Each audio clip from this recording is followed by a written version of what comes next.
Hi, my name is Ted Ebenkamp.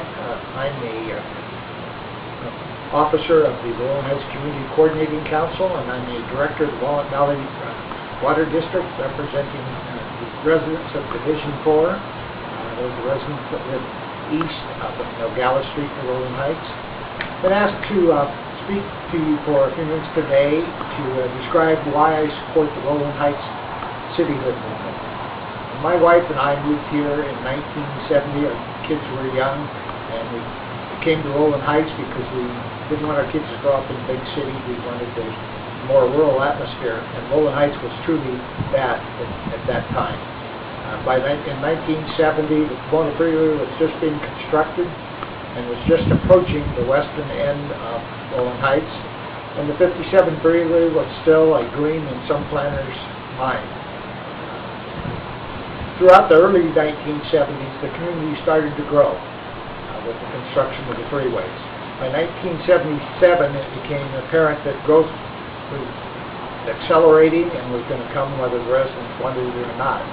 And in that year, a planning advisory commission was formed, consisting of residents from the community, property owners from the community, and planning staff from the Los Angeles County Regional Planning. That committee held a series of 35 public meetings over the next 2.5 years to develop a Rolling Heights Community General Plan which would provide for the orderly growth that was coming to the community. I'd like to read to you a few of the goals. There were 7 goals. I'd like to read those to you. Goal 1 was to maintain the rural atmosphere of the community through preservation of the natural hillside. Goal 2 was to maintain the single-family character of the community. Goal 3 was to improve the traffic circulation. Goal 4 was to balance projected growth and development with environmental considerations. Goal 5 was to beautify the commercial areas and highways. Goal 6 was to preserve the major ridgeline and riparian corridors. And Goal 7 was to expand the recreational facilities, including the parks, equestrian and hiking trails, and bikeways. The plan itself was a very good plan. They took each parcel in the community and assigned a zoning classification to it.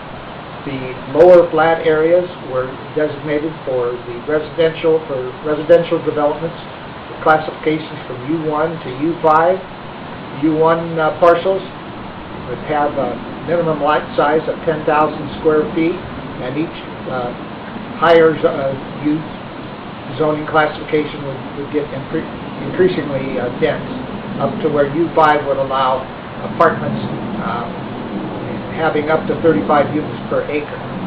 They also allowed areas, certain parcels, for agricultural and places where people could have a home on 1 to 5 acres and maintain animals for their kids, as well as for open space and commercial. Like I said, the plan was a good plan. The only problem is it hasn't really been enforced over the years. The weak part of the plan was that the enforcement was left up to the County of Los Angeles, and that meant to the planners that operated out of downtown Los Angeles. There was no mechanism for local residents to see that the plan was being enforced. And as you can tell by listening to the goals that I just read, they obviously haven't been totally enforced over the years. The answer I see to this problem is for the community to take control of its own destiny by foreclosure.